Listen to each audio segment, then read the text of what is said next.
таңертең сағат 7:30-да осы жерде балаларды күтіп алған кезде бізге ол баланың уже бірден анық болады. Мысалға бізге үнемі айтып отырады басшылықтан, жаңағы баланың көзіне қарап, оның ұйықтап келмегенін, демалып келмегенін байқаңдар деп.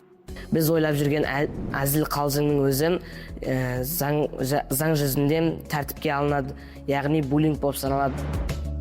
Бір оқушымыз болды, сабаққа келмеуі, сабақтан кешігуі, оның киім киісі, жүріс тұрысы, шашы, бет әлпеті бәріне көреміз ғой. Содан кейін ол жаңағы баланы анықтай келе, үйден тұрмыстық зорлық-зомбылықтың көріп жатқанын, ата-анасының жаңағы алкогольді ішетіндігін, сонымен қатар әпкесімен екеуінің арасында кикілжіңдердің болып жатқанын анықтадық та, содан кейін жаңағы оқушымен психологтар жұмыс істей бастады.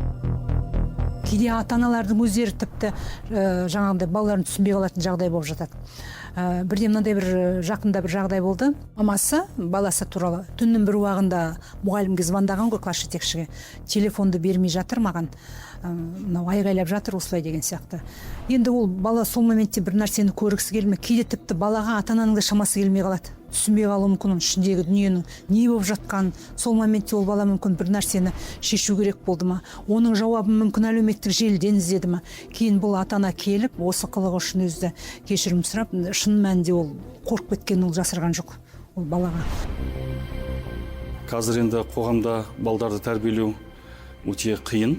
Жалпы енді оның ішінде қыз балдарды кейде мынау ата-анамен де ашылып бала сөйлей бермейді, өзінің жауабын әлеуметтік желіден іздей бастайды мінекей.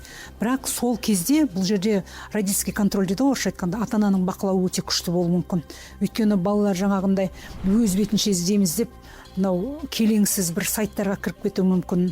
Мінекей үлкен мегаполиста тіршілік үшін ата-ана таңертең кешке дейін жұмыста, балалар көп ретте қараусыз қалып кетіп жатады. Соның салдарынан жалғыздыққа қарай жауабын басқа жерден іздеуге балалар талпынып жатады. Мінекей біз осы жерде мықты болуымыз керек, осал болмауымыз керек осы жерлерде. Кейінірек бала үйіне қонбай, жаңағыдай ол әртүрлі жаңағыдай әлім жеттіктер көріп жатқанын, басқа тараптан да бір мектептен емес, жаңағы мектептен шыққаннан кейін колледждің балаларымен араласқан, сондай нәрселерді естіп, біліп, кейінірек біз мектепшілік есептен қалалық есепке жібердік. Ол жаңағы полиция бөліміне түскеннен кейін міндетті түрде қалалық есепке кетеді ғой. Соңында қалалық есепке кеткен кезде біз отырысқа барған кезде бірден сол жерден полиция бөлімінен бірден психбольницаға алып кеткен болатын. Кейінірек жаңағы балаларды қолдау орталығына апарып жатқызамыз деді. Сондай нәрсені біз практикамыздан өткіздік. Тұрмыстық зорлық-зомбылыққа жол берген азаматтармен сөйлесіп, оның дұрыс емес екенін түсіндіру.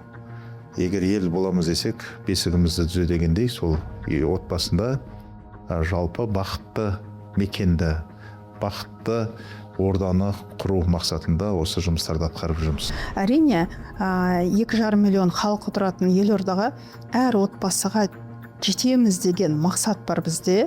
Оны біз қалай жасаймыз? Мектептермен тығыз қарым-қатынас. Енді көбінесе балалар мектепте оқиды, сол жерден білім алады. Сосын ұстаздар арқылы, мысалы, біз сияқты мамандар арқылы ақпаратты тез қабылдайды. Оның үстіне жаңа құқық қорғау органдарының өкілдері бар. Форма киген адамға міндетті түрде баланың тілімен жеткізе алатын мамандарды біз тартуға тырысамыз. Дәретханаларда біз арнайы QR код іліп қойған болатынбыз.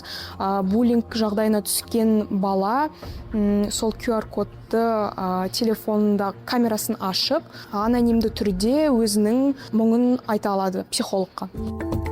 Қазақстан Республикасының президенті Қасым-Жомарт Кемелұлы Тоқаевтың арнайы тапсырмасы бар. Заң мен тәртіп жобасын ендіру білім беру мекемелерінде. Бұның негізгі мақсаты жастар арасында, жасөспірімдер арасында құқық бұзушылықтың алдын алу. Бала кезінен бастап заңға деген құрметті ояту, құқықтық мәдениетті дамыту және нормаларды саналы түрде сақтау. Осы бағытта да әне аудан прокуратурасымен кешенді профилактикалық жұмыстар тұрақты түрде жүргізілуде. Аудан прокуратурасымен оқу орындарында құқықтық түсіндіру кездесу ұйымдастырылады. Астана қаласының 26 мектебі мен 2 колледжінде енгізіліп, ол жерге прокуратураның, полицияның бұрынғы қызметкерлері, ардагер құқық қорғау органдарының азаматтары тәлімгер ретінде осы мектептерге, колледждерге арнайы тартылып, жұмысқа тартылып жатыр. внедряем, что такое вообще преступление. Біз оларға қылмыстың не екенін ғана емес, оның салдары қандай болатынын түсіндіреміз, өз тәжірибемізден мысалдар айтамыз. Өйткені өмірдегі оқиғалар балаларға қатты әсер етеді. Кейде бір сәттік ашумен жасалған әрекет баланың бүкіл өміріне әсер етуі мүмкін. Сондықтан біз оларды қорқыту үшін емес, түсіндіру үшін келеміз. Енді бұл кісілердің тек қана сабақ қана жүргізіп қана қоймай, өзіміз білеміз, мектептерде, колледждерде арнайы есепте, яғни мектепшілік есепте, қалалық есепте тұрған оқушылар болады. Яғни құқық бұзушылық жасаған, тәртіп ережелерін бұзған деген сияқты. Олар уақытша бір есепте тұрады. Сол балаларменен де жеке жұмыстар жасайды. Жаңағы наркотиктарды сату, солар үшін бас бостандығынан айыру жазасы қарастырылған, ол онда ауыр санаттағы қылмыстарға жатады. Өкінішке орай ондай фактілерде орын алып жатыр. Қалалық есепте 209 бала тұр бүгінгі таңда. Оның ішінде әртүрлі бағыттар бар, жаңағы отбасы зорлық-зомбылыққа байланысты, немесе психологиялық күй-жайына байланысты, немесе жаңағы әлімжеттік деген сияқты әртүрлі деңгейіне қарай балалар қамтылған, немесе кейбір балалар бар спортпен кәсіби тұрғыда айналысады, және сол өзінің қабілетін басқа арнаға бұрып, жаңағы балалар жарақаттап деген сияқты сол тізімге енген балалар да бар. Ашық сот процестерін соларға апарамыз, қатыстырамыз.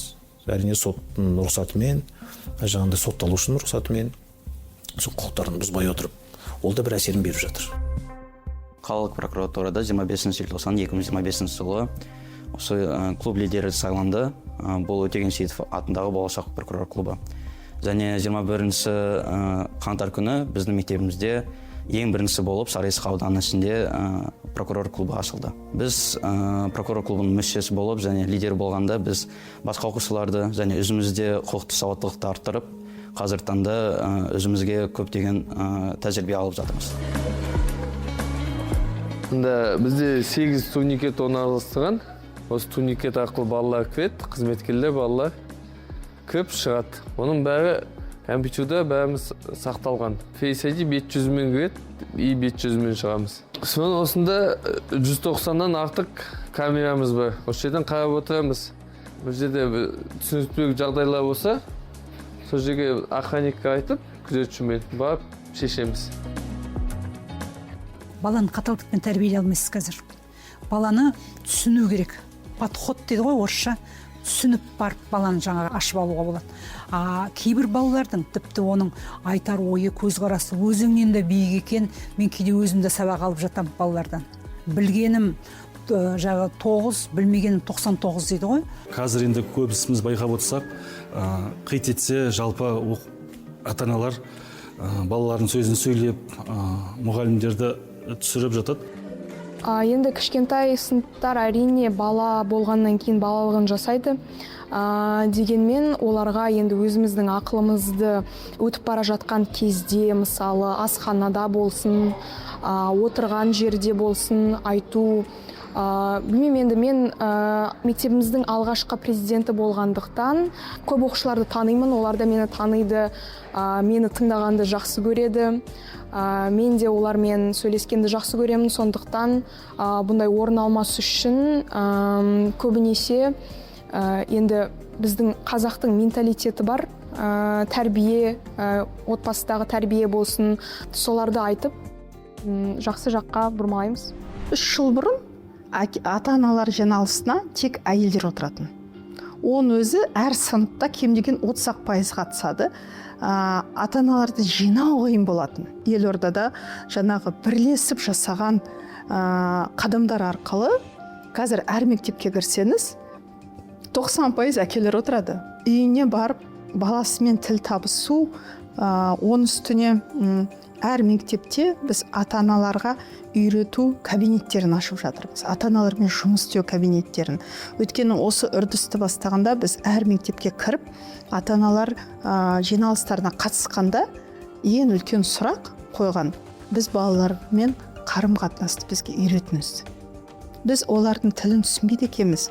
Өйткені баламыз үйде ой түзде демекші, кейде бізде ата-анамыз ғой, баланың ойына ешкім кіріп шықпайды.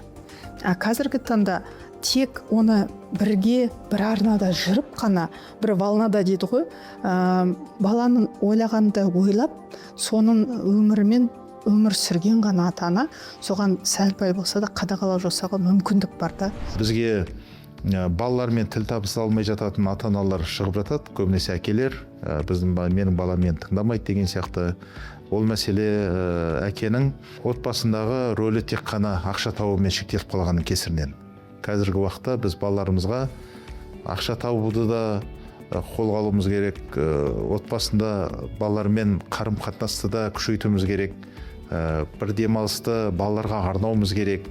Ең құрымаса жаңағы дастархан басында баламмен бір 15 минут немесе 30 минуттық уақытымызды тиімді пайдалануға мен бір кеңес берер едім. Оның шешімін тапты деп ойлаймын, өйткені себебі ол қыз қазір кезде сабаққа келіп, осы кәдімгідей балалармен сабақ оқуда. Сондай жағдайға тап болған кезде оқушының жаңағы ата-ананың екеуінің арасында тұрмыстық зорлық-зомбылық болған кезде қалай шешу керек? Кіші қызметкерлерден бастап мұғалімдерге дейін сабақтар өткеннің нәтижесін бізге беріп жатыр.